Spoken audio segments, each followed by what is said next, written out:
untuk nomor 1 itu contoh kasus dari penyimpangan seksual. Nah, kelompok kami menemukan 2 artikel mengenai kasus penyimpangan seksual. Nah, sebenarnya kedua artikel itu kasusnya sama, membahasnya sama tentang kasus penyimpangan seksual ekshibionisme yang dilakukan oleh Bruce Lee.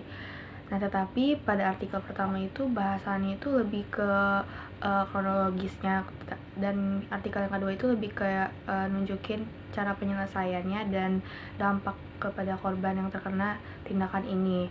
Yang artikel pertama itu judulnya pelaku masturbasi di depan bocah di Bekasi mengaku beraksi hingga ratusan kali.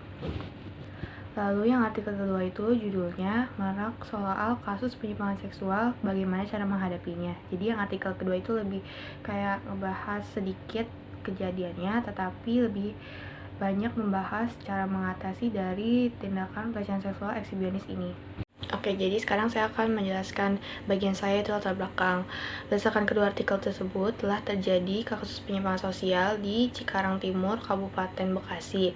Kejadian ini itu berawal dari Bruce Lee yang melakukan masturbasi di depan bocah. Kemudian Bruce Lee akhirnya ditangkap oleh polisi setempat pada Jumat 24 Januari yang lalu. Berdasarkan hasil pemeriksaan, pelaku atau si Bruce Lee itu diketahui mengidap penyakit ekshibionisme. Penyakit ekshibionisme ini tuh merupakan suatu kondisi yang ditandai oleh dorongan atau fantasi untuk melakukan tindakan yang memperlihatkan alat kelaminnya kepada orang asing tanpa persetujuan orang tersebut. Di sini pelaku sudah mengaku telah melakukan aksinya itu hingga ratusan kali. Kemudian menurut Kombes Hendra Gunawan selaku Kapolres Metro Bekasi juga ia mengatakan bahwa hasil pemeriksaan pelaku diduga punya penyakit penyimpangan seksual namanya ekshibionisme seksual. Dia suka menontonkan seksualitasnya di depan umum.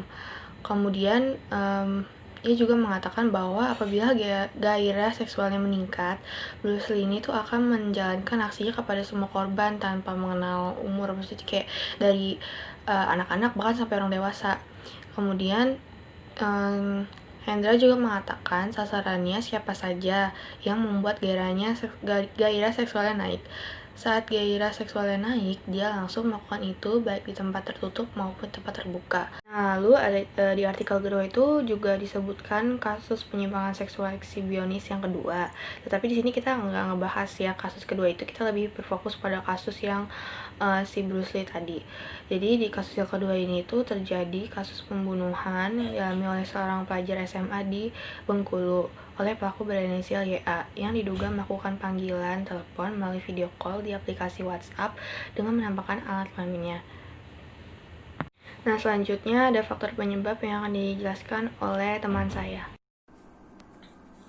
Selamat malam Bu Norma, nama saya Daniel Syawan dari kelas 11 IPS 3, nomor absen 10. Pada kali ini saya mengerjakan tugas sosiologi mengenai analisis artikel. Saya mendapat giliran dari analisis tersebut, yaitu faktor penyebab dan dampaknya. Nah, dampak dari artikel yang dibuat dari kelompok saya yaitu hal penyimpangan seksual memberi dampak kepada korban seperti merasa takut, merasa cemas, merasa panik, dan merasa syok atau kehilangan rasa percaya dirinya, dan bahkan menyalahkan diri sendiri atas apa yang terjadi pada korban. Mungkin merasa tindakan pelaku dipicu oleh kondisi atau situasi di diri korban. Itu dampak dari analisisnya. Yang kedua, bagian saya itu faktor penyebab dari analisis kelompok saya. Berdasarkan kedua artikel tersebut, dapat disimpulkan bahwa telah terjadi kelainan seks, yaitu ekshibionis seksual pada pelaku, yang dimana penyakit ini ditandai oleh dorongan atau untuk memperlihatkan alat kelamin kepada orang asing tanpa persetujuan orang tersebut. Nah, maka karena itu faktor yang dapat menjadi penyebab seseorang mengalami kelainan eksibisionis yaitu gangguan kepribadian antisosial, penyalahgunaan alkohol, dan kecenderungan pedofilia.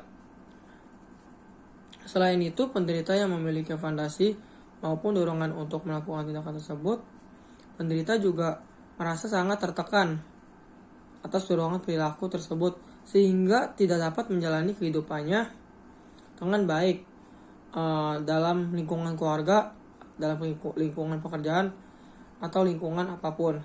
Sekian video sosiologi dari saya. Saya ucapkan terima kasih. Untuk menghadapi penyimpangan seksual adalah sebaiknya sebelum terjadi kita harus berwaspada dengan cara tidak memakai pakaian yang terlalu menarik perhatian banyak orang. Seharusnya kita berwaspada dengan cara menyimpan nomor-nomor pihak yang berwajib seperti polisi, security, teman dekat, atau keluarga. Dan kita juga harus bijak dalam menggunakan media sosial karena di masa kini teknologi semakin canggih sehingga seseorang bisa melakukan kejahatan dengan berbagai cara dalam media sosial, baik dengan melihat fotonya atau bisa aja melacak lokasi lokasi kita sekarang sehingga bisa disamperin lalu bisa melakukan kejahatan. Perkenalkan, nama saya Kevin Nugroho. Kali ini saya akan menjelaskan tentang refleksi saya dalam diskusi kelompok kami. Nah, pengalaman kami setelah diskusi kelompok tadi bahwa kami itu mendiskusikan tentang penyimpangan seksual. Nah, di dalam penyimpangan seksual ini kami belajar bahwa dalam pergaulan apalagi di masa remaja ini kita perlu hati-hati dalam pergaulan dan juga kita tuh dapat memilih teman, mana teman yang baik dan mana teman yang jahat. Lalu untuk refleksinya kita kembali ke dalam diri kita masing-masing, bagaimana kita dapat menjaga diri kita agar tidak menyimpang seksual, mungkin itu dengan cara sex education atau yang lain sebagainya. Nah, lalu untuk aksinya seperti itu. Jadi kita harus bisa melawan atau mencegah penyimpangan seksual itu, seperti misalnya kita punya pacar. Nah, kita tuh melakukan hubungan yang sehat seperti belajar bareng, mungkin ke gereja bareng dan lain sebagainya. Seperti itu. Sekian refleksi dari kelompok